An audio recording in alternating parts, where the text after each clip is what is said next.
Hello, everyone. My name is Leigh Cunningham. I'm NACADA's Coordinator of Educational Programming, and it's my pleasure to welcome you to today's broadcast. Many of you have joined us in this medium before, and we're delighted to have you with us again.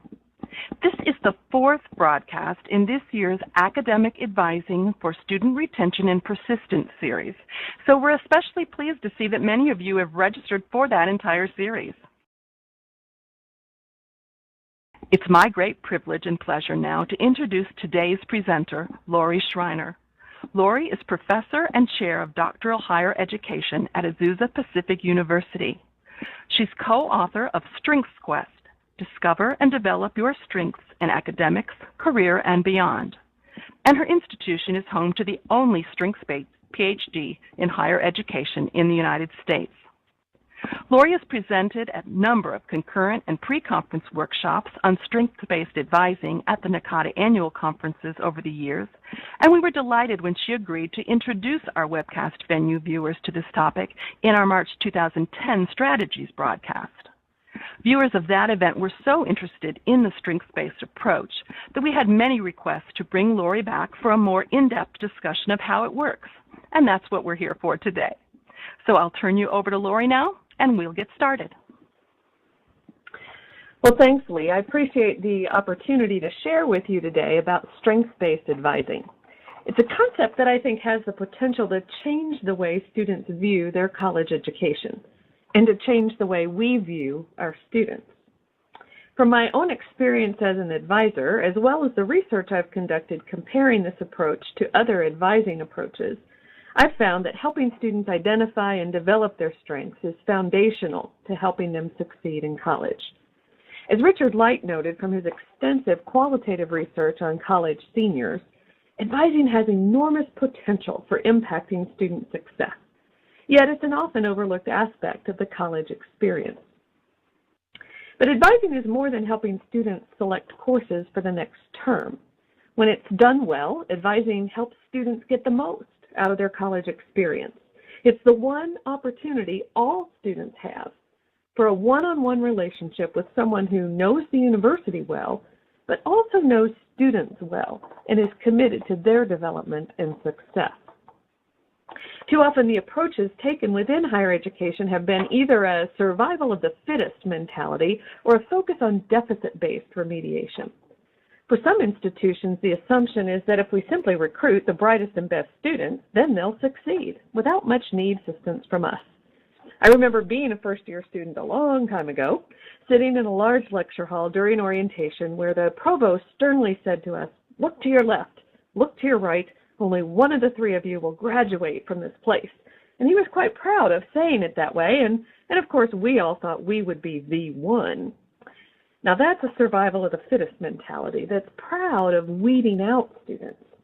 But for others of us, the importance of access to higher education has led us to admit a wide variety of students and then assess the areas where they are not meeting expectations, focusing our efforts on remediating their deficits. Now that paradigm has the mentality of admitting all students, but focusing on deficiency. And as a result, the role of the institution then is to fix what's wrong with the student. And that's probably the dominant paradigm these days, I think, the belief that there are certain skills that students need in order to be successful in college. So we need to measure those at entrance and then ensure that students spend most of their time addressing these areas of weakness.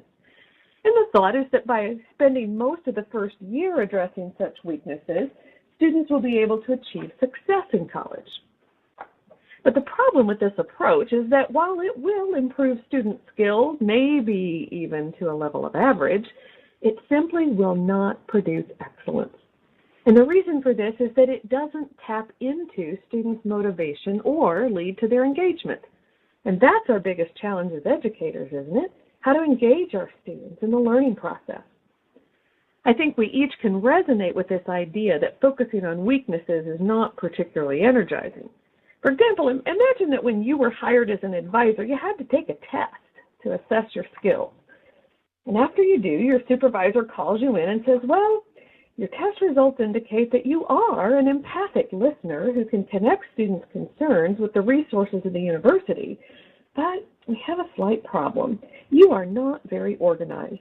So we're deeply concerned about what you're going to do with student files. In fact, your test scores indicate you're a piler rather than a filer. So we really need to work on that. We want you to spend the next year taking filing lessons. Don't worry about advising any students yet. We really need to get your organizational skills in shape before we let you loose with the real students. Now, how would you feel about your job if you heard that? My guess is that the thought of spending a year learning how to file, especially if you really are a piler, would be enough to make you quit that first week. So if, as professionals, we would not stay in environments that don't allow us to play to our strengths, why does it seem so strange to us that our students won't stay in those environments either? And by the way, as a professional piler myself, I know that spending a year learning to file will not make me excellent at it. I may get a little better, but I'll never become one of the best filers in the world. Former U.S. Secretary of Education Terrence Bell is known for saying there are 3 things you need to know about educating students: motivation, motivation, motivation. And we agree. Motivation is at the very heart of the learning experience because it's the fuel that lights the fires of effort. If I'm not motivated, I don't invest effort in an activity. But in college, investing effort is what it's all about. It's what leads to success. As a result, student motivation is the best predictor of whether students will invest the energy and effort they need to succeed.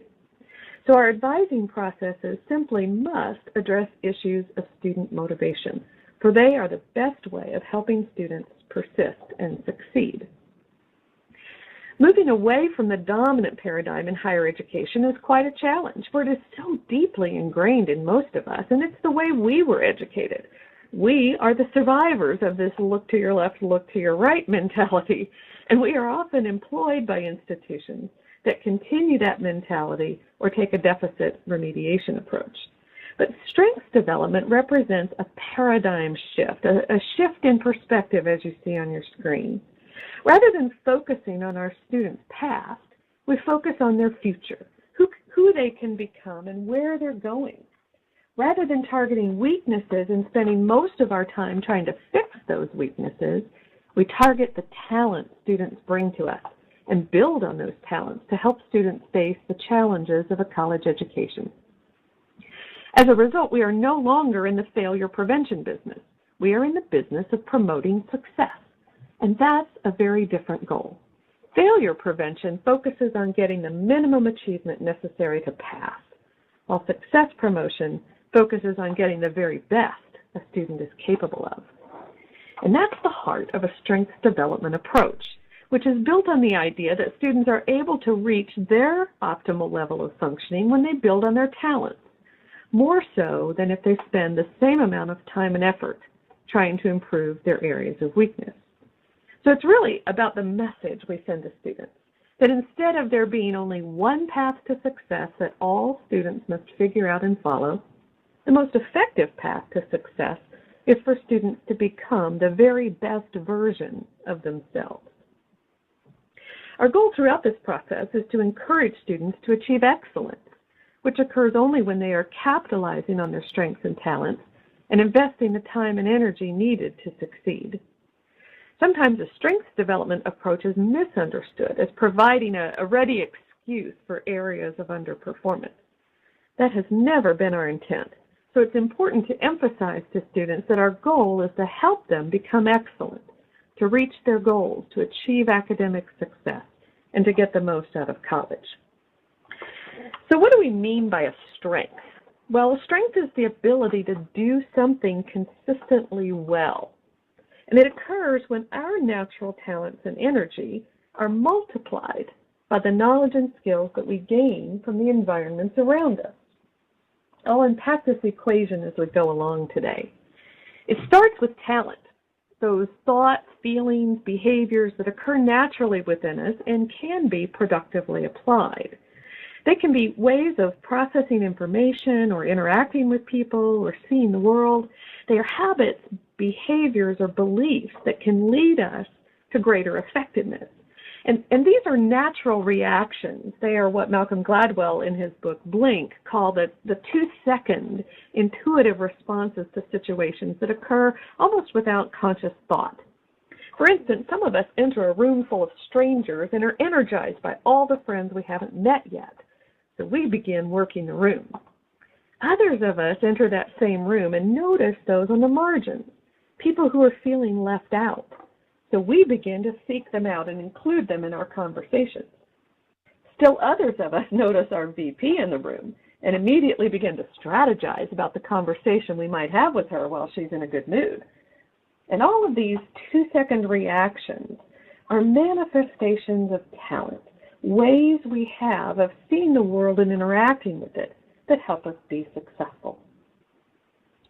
We can identify these talents in our advisees either through questions we ask in the advising session or by using instruments developed specifically for this purpose. On the slide, you can see some examples of questions we might ask students to tap into their existing talents they bring to the college environment. And you'll also find questions such as these and others in your handout. I particularly like the last one on this slide. I ask students to tell me about a time when they accomplished something they were proud of. It doesn't have to be academic. It could be something like building a treehouse in 6th grade or organizing a bake sale for their favorite charity. But by hearing their stories, I begin to see their talents, the arranging and organizing skills, the persuasive ability, or the leadership to get lots of people to work together on a project. And although there are lots of good questions we can ask our advisees to determine their talents, there's also a quicker way of identifying talent in our students. The Clifton Strengths Finder is one such example that can jumpstart our conversations about talent. This instrument, which is available from the Gallup organization, is an online inventory that was developed after interviewing over 2 million highly successful people across the world in hundreds of different occupations. When students take this instrument, they spend about 45 minutes answering questions online, and then they receive a profile of their top 5 signature themes of talent, those areas where their greatest talents lie. And there are 34 of these possible talent themes, and all of us have talents in all 34. But the instrument identifies the 5 areas where the greatest talents lie, so that we can begin to productively apply those areas to the challenges we face. The instrument has been validated with a national sample of college students and has excellent construct validity and acceptable reliability over a 3-month time period. Now, other instruments can also be used to identify students' talents. For example, the Values in Action Strengths Inventory identifies signature strengths of character that can be developed. Even instruments such as the Myers-Briggs Type Inventory or the College Student Inventory available from Noel Levitt can be used to highlight students' areas of strength. In your resource guide, you will find information about several of these instruments with websites for you to use to investigate the value of each. Whether it's the Clifton Strengths Finder or any other instrument, or whether it's the advising questions mentioned earlier, they all serve to identify the talents students bring to the college environment. But talent is just the beginning. A talent only produces strength when it's developed by investing time and effort to gain the knowledge and practice, the skills that are needed to be excellent on a consistent basis. So as you can see on this diagram, investment has a multiplier effect on the talent to produce a strength. By multiplier effect, I mean that a talent cannot become a strength without this investment of effort to gain the necessary knowledge and skill. Now, someone can have all the talent in the world, but if it gets multiplied by 0 effort, the result is 0. That is, it's not a strength. Now, the talent is still there, but it's not a strength. And the same thing goes the other way around. An area where I have 0 talent can never become a true strength, regardless of how hard I try. But even with a little talent, investing a lot of effort can pay off in developing that talent into a strength. So it's all about strength development. It is not enough to simply identify the talents. Students need to know how to apply their talents to the tasks at hand, to the challenges they face, to help them overcome obstacles to their success. A strength is developed only when these dominant talents are refined and honed by the skills and knowledge that students gain from us in the learning environment. And this concept is well supported by some of the newer research on brain plasticity, a fancy word that describes how our brains change physically and chemically as a result of practice. The more we practice a skill, the faster the neural pathways connect. Areas of our brain that we use when we practice actually become larger and more fully developed as well. This insight that your brain actually changes as a result of effort and practice can help students see that academic success is under their control. Too often, in a well-intentioned effort to take a strengths approach to our work, advisors only identify the student's strengths. They engage in this first step of the cycle, strengths awareness, which is an important and necessary first step, but they don't realize that it is only the first step of an entire cycle of strengths development. And strengths simply do not occur in isolation.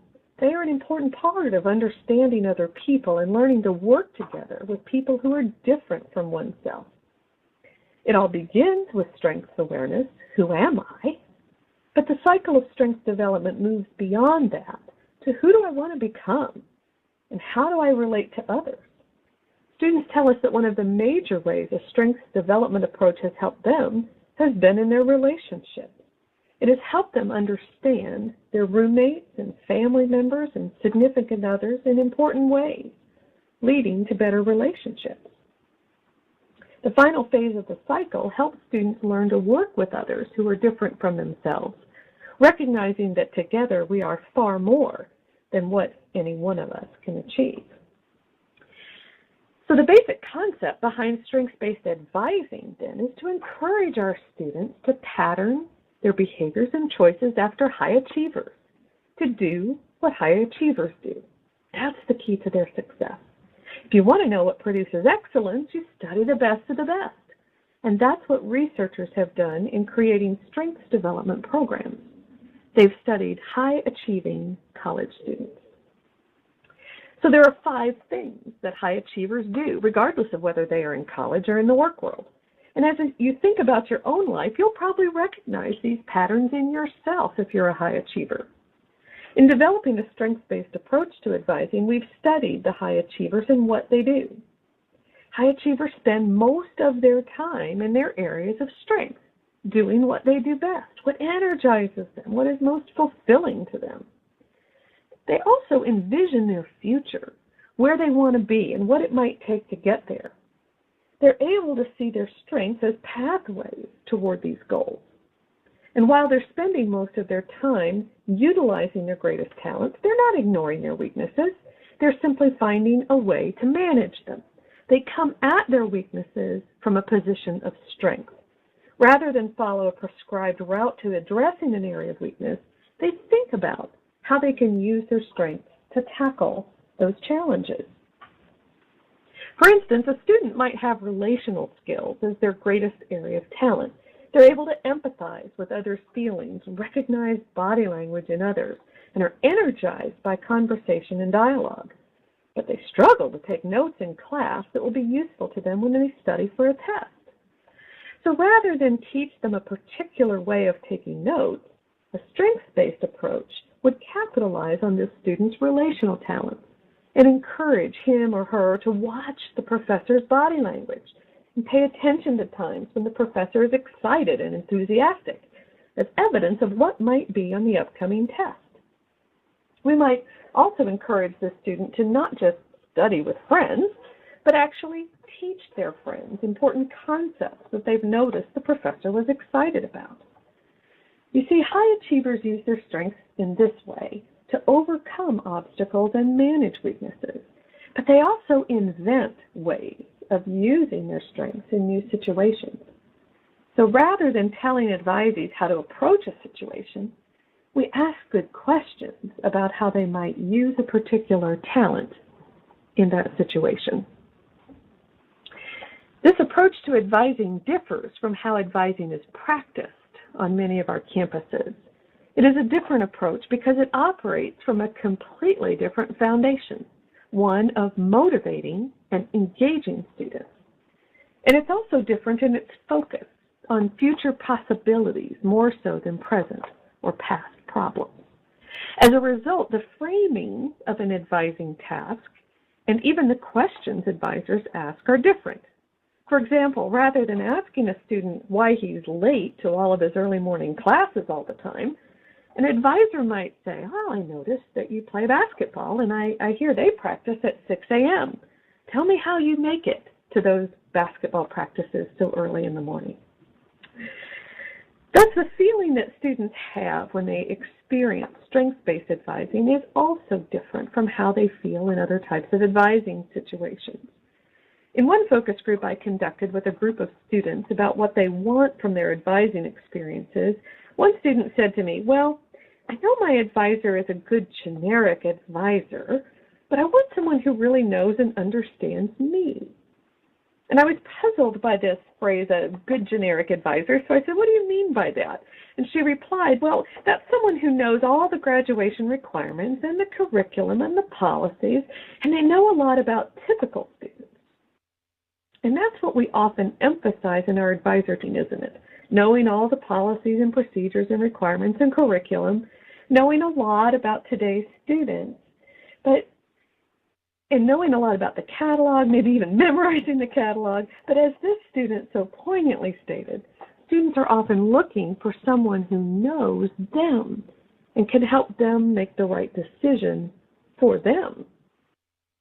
We know from our controlled experimental study comparing strengths-based advising to more traditional advising processes that students gain more of a sense of direction from the advising session and are significantly more satisfied with their advisor when they experience a strengths-based approach. So let me tell you a little bit about this study. Our study took 323 first-year students, and we were able to randomly assign them to advisors, and that hardly ever happens in higher education, but we were able to do it. And these advisors had also been randomly assigned. They'd either been trained in a strengths-based approach or to the institution's traditional method of identifying risk factors in students and focusing on those in the advising session. And we assess students at the end of their first semester and again at the end of the first year and on into their sophomore year for retention purposes. As you can see on the slide, not only did students express greater satisfaction with the strengths-based advising approach, but they also reported the personal success plan to be more helpful to them. The control group had also done a personal success plan, but their advisors had worked with them to focus their plan on areas of weakness that needed to be addressed.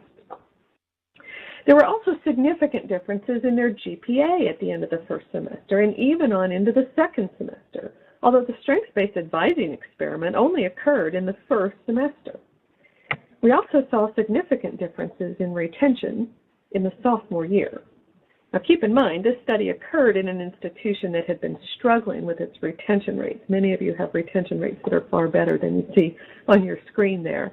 But the key was the differences that we saw at the end of the year. Now that we've talked a bit about some of the advantages and differences in a strengths-based approach, let's explore exactly what happens when advisors take this approach. In your resource materials, you have a list of questions that can be asked of students at each step of the advising process. And so over the next few minutes, we'll look briefly at each of these 5 steps that you see on your screen. The first step is to identify the talents and strengths our students bring with them to the college environment. When we look at high achievers, we find that they are often very aware not only of their talents, but of the environments where their talents can flourish. So at this stage of the advising process, we might ask questions of our students, such as the ones listed earlier, to identify their talents, or we might help them access instruments that will help them identify their talents. But we also ask them to think about what brings out their best, what helps them to thrive. The advantage of using an instrument such as the Strengths Finder to identify students' talents is that it jumpstarts this conversation. It allows us to move more quickly into the meat of the advising relationship, and it provides an external validation of the student. In surveys of students who have experienced various instruments and approaches to strengths identification, one of the things we heard most often is that the use of StrengthsFinder gave them a language all their own, specific words to describe their experiences. For example, one of the signature themes of talent in this instrument is WOO, which stands for winning others over. In our focus groups with students, we repeatedly heard them talk about WOO as an example of a strengths language that was uniquely theirs. And when all the students on campus had taken the same instrument, it provided a common language that immediately connected new students to those already on campus. An interesting side benefit to using an instrument to identify students' greatest talents is that it also enables us as advisors to better understand how a student might approach the advising process. Now let me give you an example here. One of the most common talents in college students is what the Gallup Strengths Finder calls adaptability. This is the ability to be fully present in the moment, to take full advantage of what the present has to offer and immerse oneself in it. People with the adaptability strength are also highly flexible, go-with-the-flow kind of people who can respond willingly to the demands of the moment and stay productive even when there are competing demands pulling them in different directions at once. For them, the future is not a fixed destination, but rather a place that is shaped by the choices they're making now, and so it's continually open to change.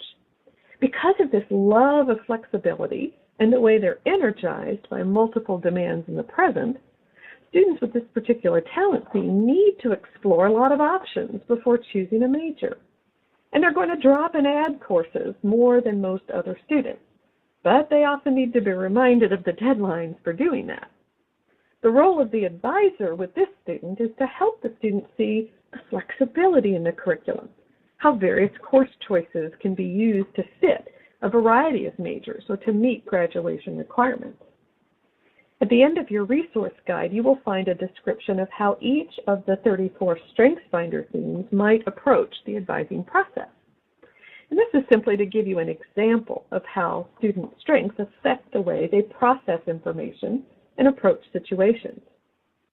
You could take other instruments, such as the Values in Action Inventory or the Myers-Briggs, and you could find the same process to be helpful. My point here is that a one-size-fits-all approach does not serve our students as well as recognizing they each are unique in the way they approach their educational experiences, including the advising relationship itself. Once a student's talents have been identified, the next step is to help students become more aware of those talents by affirming them with others who know and love them. Hearing stories from parents about where they have seen their son or daughter's talents in action can be incredibly affirming to students, as can talking with friends, roommates, siblings, and others who can give them examples of where they've noticed them applying their talents to be successful. In my own case, I found that my daughter loved hearing about how I had seen her strengths in action when she was a small child. For example, she has the unique talents of command and empathy. Command is this kind of take charge approach to life that really flourishes in Christ, while empathy connects to others' feelings and notices others' distress. And one of my favorite stories about my daughter was when she was in daycare at age 3, and I went to pick her up, and she refused to leave because she was tightly holding the hand of a little Asian girl whose mother had not arrived yet. So Lindsay was sitting in the corner with this little girl and just refused to leave, despite me being in a hurry for us to do so. And the daycare teacher said, "Well, Lisa is new today and doesn't speak a word of English." But Lindsay grabbed her hand right away and has not let go all day. She's taken her everywhere she goes, chattering away to her as if she understood English the whole time. So at age 3, I saw glimpses of this wonderful approach to life that takes charge, but at the same time is keenly aware of others' feelings. Each parent or significant person, spouse, friend, roommate, other significant person in our students' lives probably has similar stories they can share. And it's hearing these stories that affirms those strengths within the student. Another way to approach this step of affirming strengths is directly with the students by asking them about their previous successes and then talking with them about how they use particular talents to be successful in those situations. The key is affirming the strengths they have. Step 3, then, is an envisioning process. This step involves helping students think about the possible selves that exist in their future, who they want to become, and where they see themselves after graduation. If thinking that far ahead is too big for some students, asking them to think about what they want out of their college experience this semester can be helpful. Now, this is not necessarily about career planning or major selection. It's about who you want to become. What kind of person living what kind of life? So my favorite question to ask in this step is the first one you see on this slide. If you didn't have to worry about money and knew you couldn't fail, what would you love to do? This question often taps into the dreams that can really energize and motivate a student. Hazel Marcus at Stanford University coined the term possible selves in working with young people and helping them set and reach goals. One of the ways to help students identify their possible selves is through the roadmap exercise that you see on your screen. Asking students to complete this exercise before their next advising session can provide them important time for reflection and give an advisor an opportunity to see concrete ways of helping the student be successful in college. Marcus emphasizes that sometimes the feared self can also be a strong motivator, particularly in students who come from disadvantaged backgrounds and do not want to grow up to be like some of the people in their neighborhood. Yet they realize that is too often the path of least resistance for many like them, so they need to take specific action to not become that person. So sometimes when people ask me, what can we do to motivate students? Sometimes the question is to envision this best possible self, and other times it's also talking about the worst possible self that you really want to avoid. Now this step 4, this next step, builds on the previous one, and that is after students have envisioned a future self, then our task is to help them create an action plan, or what I call a personal success plan for getting there. What do they need to do this semester or even this week in order to reach their goals? It's helpful here to not just talk about academic or vocational goals, but also about interpersonal goals, as well as physical and spiritual goals that get at students' sense of meaning and purpose, their inner lives. Connecting their action plan to campus resources that are available to them can be one particularly beneficial way of approaching the goal-setting process.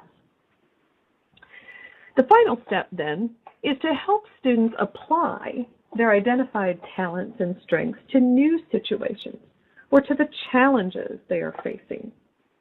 Reminding them that they have successfully dealt with challenges before can be very encouraging, and even more so when we ask them to think about how they did that in the past. What strengths were they using then? What else helped them overcome their challenges? And then brainstorming with them about how they could use one of their talent themes to address a current problem they're facing. That can help them come up with a specific way of tackling that challenge. Now remember, high achievers invent ways of doing this. So it's important not to skip this step with students. They need to come up with at least one thing they can do that would capitalize on a talent they have. By doing this, you are providing them with a reminder that they have the solution within them and that they've been successful before, which can energize and motivate them to tackle the current challenge. This slide presents an example of how an advisor might take a strengths-based approach to helping a student who is struggling academically. Working with students who are on academic probation is one of our consistent challenges as advisors. So we can begin by asking them to identify academic tasks that come easily to them.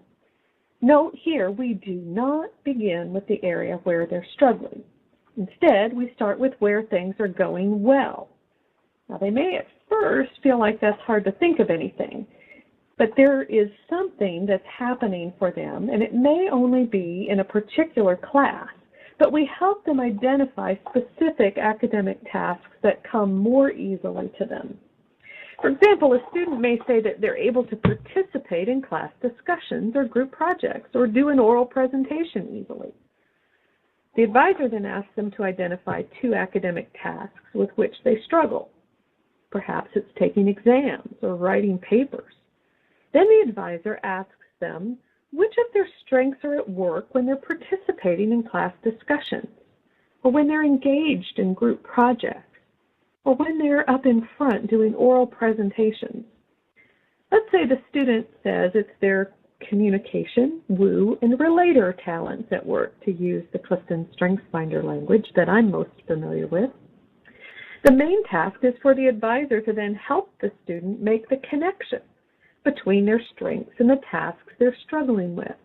How can they use their communication, woo, and relator to do better at taking exams and writing papers? Once again, the key is to have the student identify or invent ways of doing this, perhaps with a little prompting from the advisor.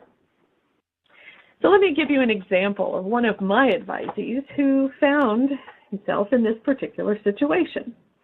And he was able to come up with the idea of taping himself doing an oral presentation on the topic he had to write his paper on, and then transcribing the presentation and going to the writing center to refine it into an acceptable paper. Many advisors, particularly those who are faculty, wonder, now does this mean that I have to know all 34 talent themes if I use an instrument such as the StrengthsFinder? Not at all. It is the student's job to understand his or her own talent themes and invent ways of applying them. What the advisor supplies is the way to do that, the method for making the connection. And it's all about the questions we ask. And that's why there are questions in your handout for each step of the strengths-based advising process, and also for each particular talent theme in StrengthsFinder in case you're interested in that. One of the most common questions I get asked about strengths-based advising is, how long is this going to take? It seems as though speed and efficiency are the key goals for many of us who advise a lot of students, isn't it? When I was the academic advising director on a campus that was deciding whether or not to take this approach, I had faculty who advised first-year students keep track of how long they spent with students. Our basic expectation as a university was that advisors would meet with our first-year students 3 times in a given semester. And we found that our advisors were spending an average of about 20 minutes each time. So that's an hour per student per semester. And that's what was happening with the strengths-based advising approach. I think a key question is, how long does any successful advising approach take? We may currently not be spending much time with students, but we also may not be very effectively advising them. I think it's inescapable that good advising takes time. But for those of you who want to quantify that, I think the general guideline of 2 hours a year is not much of an investment for us to make to help our students succeed. I know some of you have 200, 300, 400 advisees, and that adds up to 400 to 800 hours per year of your time. So it's certainly something to consider as administrators determine advising loads. But I would maintain that any good advising strategy involves spending time with students. And isn't that the point? These 5 steps of the strengths-based approach to advising promote student achievement in 3 key ways. And we've empirically tested these and verified these in controlled studies that we've completed. When students become aware of their strengths, they experience a great sense of self-efficacy, a feeling that they can succeed at specific tasks. And when people feel that they can succeed, they become more motivated to engage. And then they're more likely to persist when the going gets tough. Students who become aware of their strengths also experience positive emotions in the process. And Barbara Fredrickson's work at the University of North Carolina demonstrates that experiencing positive emotions opens up channels to the brain to greater creativity, problem solving, and critical thinking. When students learn to develop and apply their strengths, they develop a wider repertoire of coping skills and strategies in the process, which also leads to a greater likelihood of success. So there are three separate pathways by which a strengths-based approach to advising can lead to greater achievement in our students. Through this process, we help our students become the best version of themselves so they can get the most out of their college experience. And for me, that is what advising is all about. We're going to have some questions that our participants can ask, but before we do that, I want to add one other thing that you don't see on your slide because some questions came in ahead of time to me, and I wanted to address these while Leigh and Marcia are getting ready for the rest of the questions in the broadcast. One of the questions that came is how do we really engage students? How do we get them motivated? What if we don't see this motivation?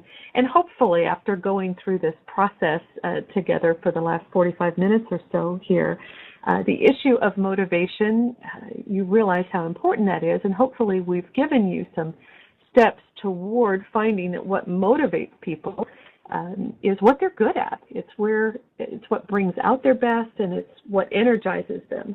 So asking them some questions about either where they've experienced success before or what energizes them. Sometimes it's as simple as saying, think back this last week and tell me about what are your best days? What were you doing when you had a really good day this week? Or what was happening when you were sitting in any class this week? What was your best moment? Sometimes for our students, though, they also are more energized by the kind of person they want to become. They may look back over their week and say, I cannot tell you a single thing that energized me. I can't point to anything that really was a good day this week. And so for them, helping them focus on the future, what kind of person do you want to become? When you came to college, what was it for? What was your purpose in starting a college education? What kind of person do you want to be when you finish? And for some of our students, that can be a positive motivator. And for others, as I said earlier when we talked about possible self, sometimes the motivation for some of our students is a negative motivation, and that may not make sense when we're talking about strengths-based, but strengths-based doesn't mean that we just talk about positives all the time. Because it can also be a motivator to say, what are you afraid of becoming? What are you afraid your life is going to look like if things don't work out for you? And sometimes that can be a motivating process as well. Another question that came up from some of our participants was, what do we do with students who have strengths, obvious talents in a particular area, but they're not interested in any kind of major or career that would tap into those strengths? They're interested in a major or in a career that seems to be not at all a good fit. And the example that was given by one of our participants was of students who are very good writers, but they want to go into medicine, which requires a strong foundation in problem solving.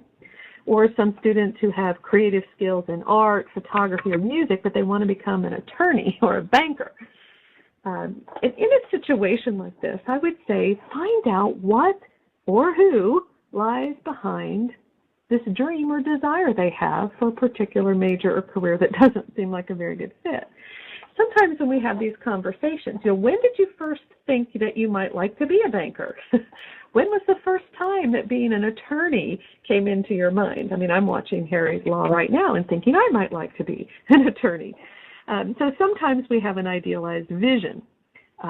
from TV, from friends, from parents, the significant people in our lives saying, you really ought to do this. You could make a lot of money, or you could experience a lot of success, or it's what your dad did. So sometimes finding out what lies behind their initial dream or desire for a particular major can be the secret.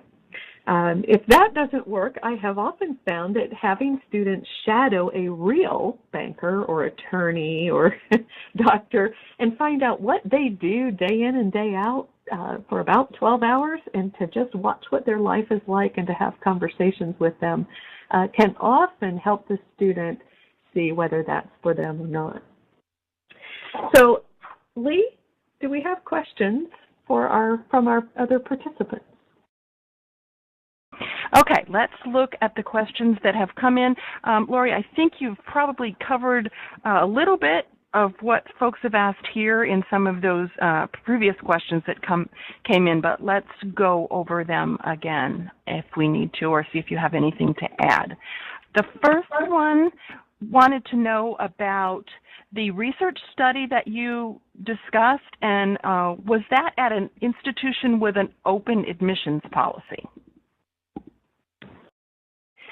No, it was not an open admissions policy. It was at a four-year liberal arts institution that I would say would have had a traditional, not highly selective, but a traditional admissions policy. Okay, and a follow-up on that is that the only study that you're aware of that's tracked this, or are there some others out there possibly?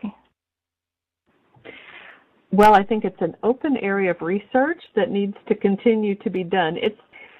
It's really the only one that I am aware of right now. There have been some studies of this approach taken in the classroom that have been kind of quasi-experimental studies done that have seen some important changes in students, but I'm not aware of any other studies that have specifically looked at strengths-based advising. Now, I will say appreciative advising, many of you may be familiar with that terminology, has quite an area of overlap. I think philosophically, both of these definitely come out of the same tradition and are wanting the same things from students, and in fact have many similar approaches. And so there's some research that has been done on appreciative advising that has been published that I think if you pursued that, it's such a similar approach. The difference is that it relies extensively and exclusively on the kinds of questions advisors ask. Well, very good. And with that, you've answered one of the questions that came in, which was if there was differences between this and appreciative advising. So that questioner's got their answer right there. Okay, another question. Can strengths-based advising be done in groups? Yes. In fact, probably my best experience with this approach was when I was a first-year seminar instructor and had the opportunity of using a strengths-based approach in the classroom, but I was also the student's advisor for their whole first year. So certainly we could do some things in class, some things out of class, but I found that the group advising times in class were very, very productive, and that they actually did a great job of helping each other invent ways that they could apply particular strengths to challenges they were facing. They really enjoyed having those kinds of discussions with each other, and as all of us know, when we talk over our problems in a group setting or our challenges in a group setting, sometimes people see things a little differently and may help us reframe a problem or a challenge, or may see assets that we don't see in ourselves. So I would imagine that a group advising setting could be a very profitable or fruitful way to take a strengths-based approach. Okay, thank you. You talked about the paradigm shift, and it's a pretty big one. How do we go about encouraging that to begin and facilitating that as it takes place on our campuses? Well, whoever comes up with the answer for that wins the prize. You're right. Changing a campus climate, a mentality in higher education is going to be a long road. On the other hand, we have seen these shifts happen. And I think when we saw the shift from a survival of the fittest into more of the deficit remediation, part of that was we were faced with student populations that simply demanded we change the paradigm shift because the old paradigm wasn't working. And so we may find ourselves in that situation. But the other thing that we saw happen is a lot of people started bringing it to other people's attention. So there was a lot of writing about it.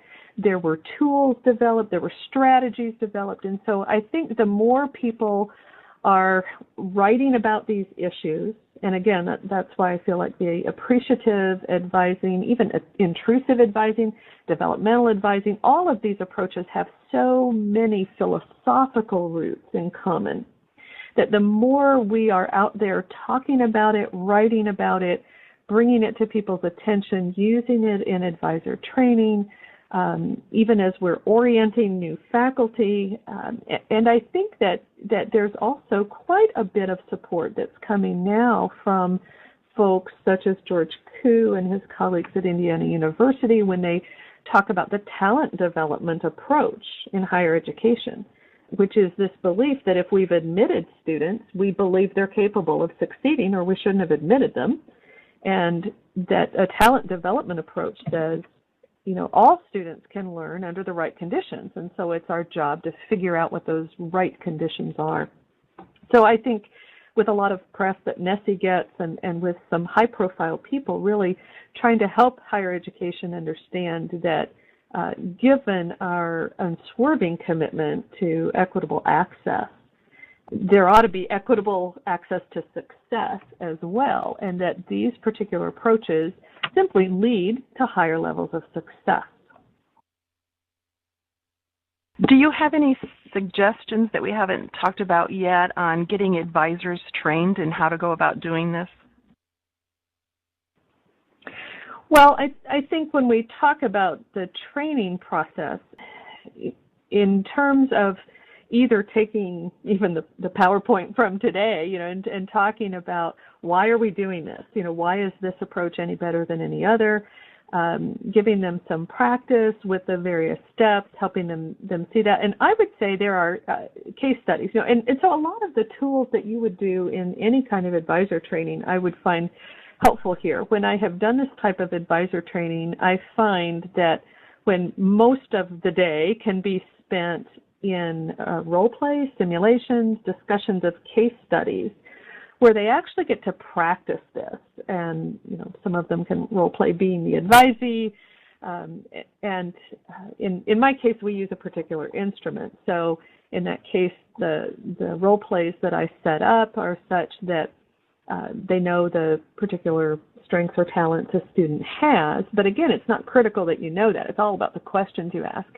But the person role-playing the student gets to be act that out in a certain way, and then the advisor can think about, well, what do I do to help this person through the process of selecting a major or through some of the difficulties that they're experiencing academically or whatever the challenge may be. So, part of the day is spent in kind of setting up this mindset and providing the evidence that it can help students succeed. But then a lot of the training is actually helping them see students differently and kind of practice what those skills might be in working with students. One of our viewers has shared that she works extensively with first-year students, and one of her challenges is just getting those new, sometimes scared students to open up and to begin that process of sharing. How does this help that? Well, I think when we think about how does anyone open up and begin sharing, particularly when they're scared, when they're in a new environment, and I think all of us can identify with that whenever we've been in a new environment. We want to kind of check out the lay of the land first and figure things out before we start to open up. So in terms of, I think, beginning that process, it begins with the advisor sharing what is the point of advising, what's the purpose, because I found that students don't know what advising is. I remember when I was, and again, I had the fortunate advantage of also being the student's instructor, and that's just the best model I know of for first-year students, is for the instructor of the first-year STEM to be their advisor. But even before we'd ever met as a class, the very first day I introduced myself to students and said, one of the best things about this is I get to be your advisor all year as well. And a hand in the back of the room rose pretty slowly, and a young man in the back of the room said, "What's an advisor?"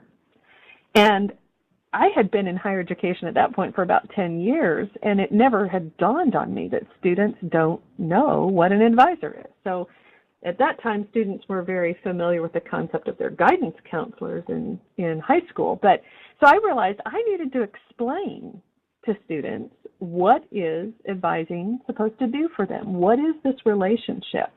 And sharing about myself and what I hope to accomplish.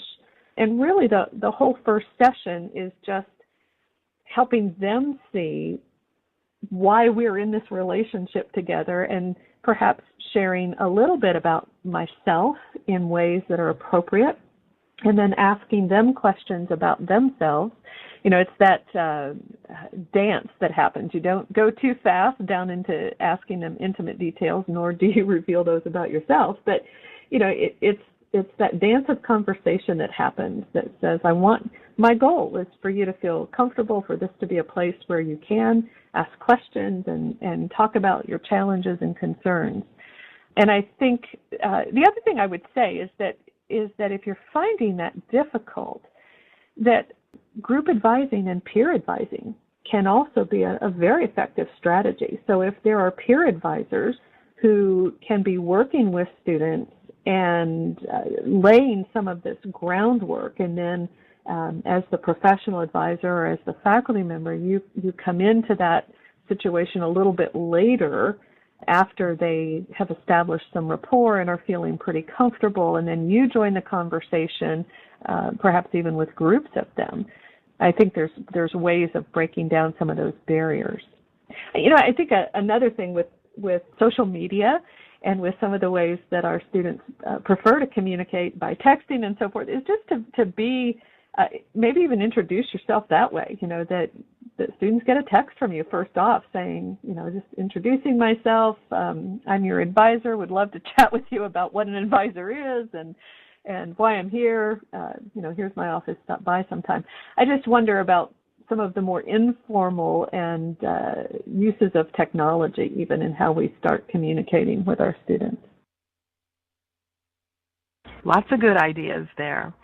Another viewer has a little bit of a different challenge. She works with some students whose cultural background is such that their strengths may not be considered important in terms of what they're developing for. They may be influenced to go in a particular direction that their parents have decided for them. What do we do with a student in that kind of a situation? I think this certainly is always a challenge as we're working with students, whether we're taking a strengths-based approach or not, and that is understanding the cultures from which they are coming and understanding the role that significant people in their lives play.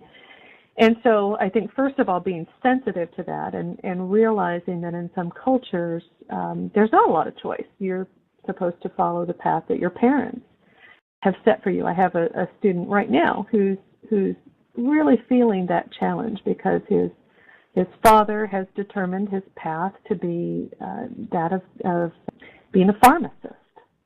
Now, this is a doctoral student of mine who's already in a PhD program in higher education, and so you think, wow, at this point in life, the student is in his mid-30s, is married with children, and still coming out of, in his case, his parents still live in South Korea, and are really, it's creating some difficulties for him as he has determined a path and has determined his strengths, and yet is feeling, how do I have these conversations with my parents without being disrespectful, and how do I honor them? And so I don't know that I have an answer for that, and I frankly would be open to answers from anybody else. But I think recognizing the role that is playing and the angst that can create for students, and then perhaps to say, to maybe even explore, well, what is this role that their parents have in mind, and is there any aspect of that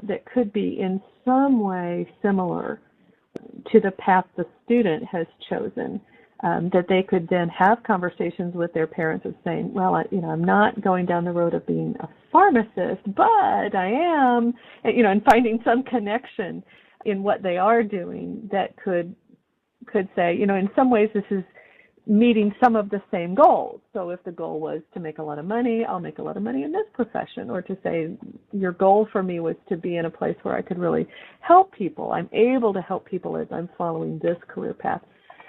That's one thing. I think the other thing is, to help students recognize that they have quite a number of strengths and talents. So sometimes, and I think that's the disadvantage of using an instrument, because they're only given 5 to work with, and the reason for that is because that's about all our brain can hold in a chunk.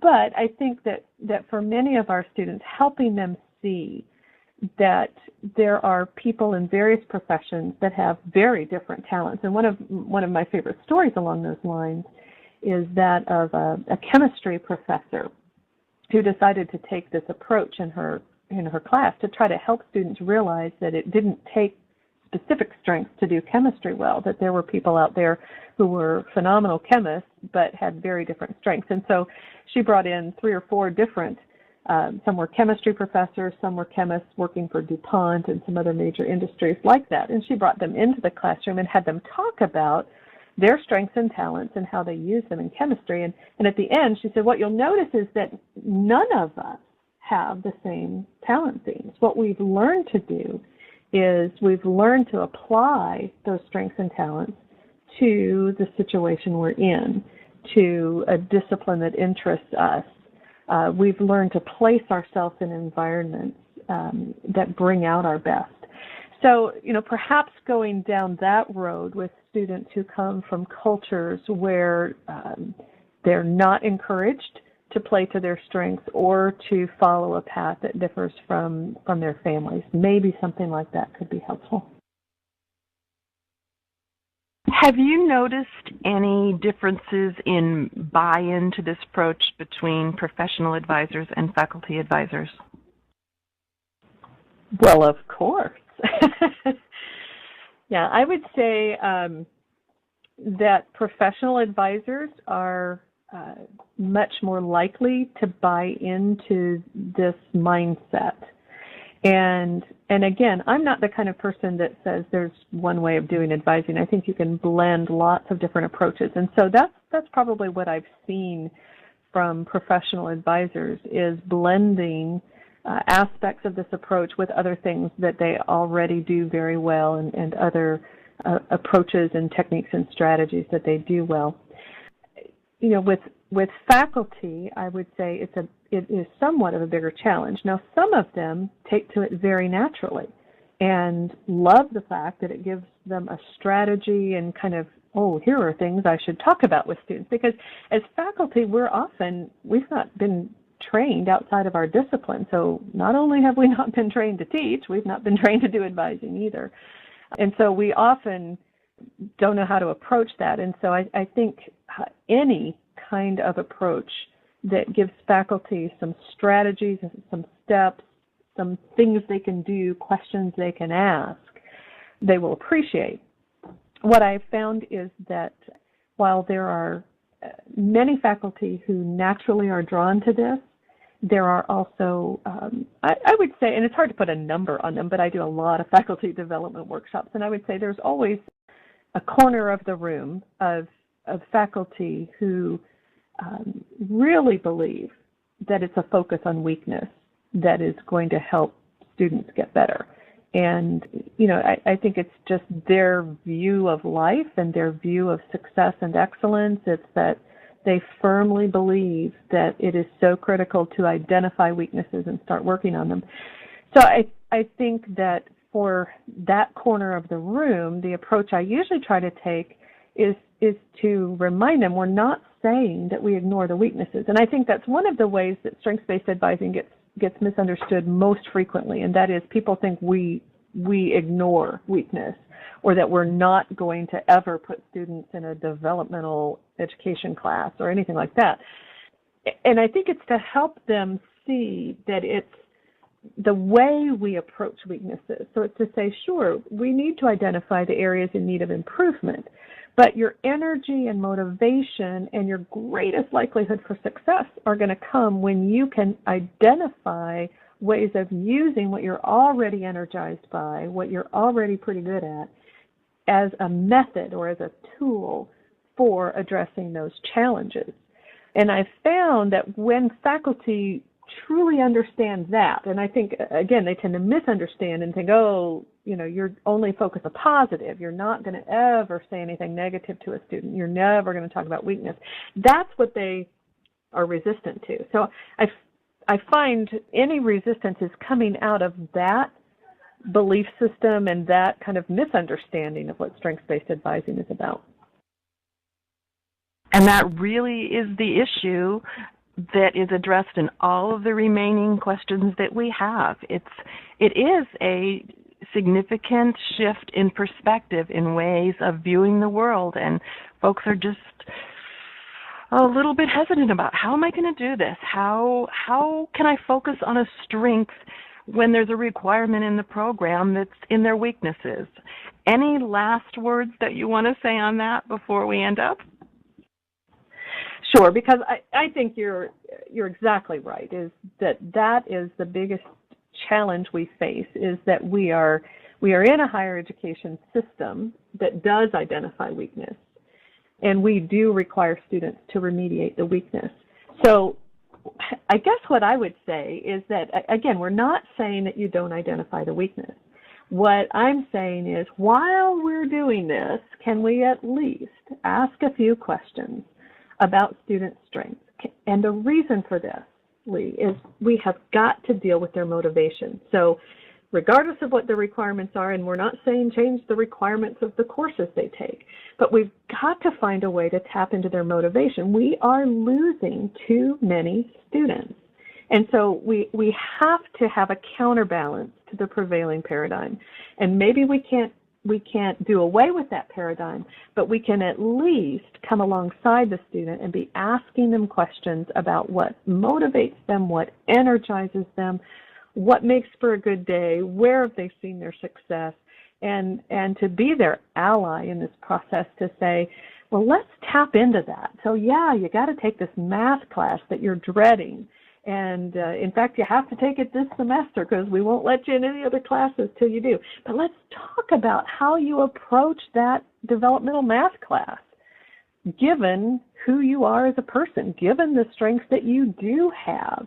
How are you going to address that challenge? And for me, I guess that's where I see my role, is that, maybe I can't change the system, but I can come along side by side, individual student at a time, and be that voice in their ear that says, you've got some assets that you can contribute to this learning community. You've got some things already inside you that are the secret to being successful here, and let me talk with you about what those might be. Okay, I think that has pretty well covered all of the general gist of people's questions. If you have any specific questions that we didn't cover for you, you have Laurie's email address, so feel free to contact her if you have any, or you think of any questions after we've completed here. There we go, got that slide to change. So we're about done, it looks like, and we would like to thank Laurie for sharing her expertise with us today. Laurie, you've done a tremendous job of gathering and organizing all of this material and for our viewers, and we thank you for sharing your experience and your insights with us. On behalf of the association, thank you for all that you've done to put together today's presentation. And again, we thank all of our participants for being with us today. We look forward to interacting with you in many future events. If you have any questions about this broadcast or future events, please be sure to visit the NACADA website or feel free to contact me directly by phone or email. We look forward to seeing you next time. Thank you.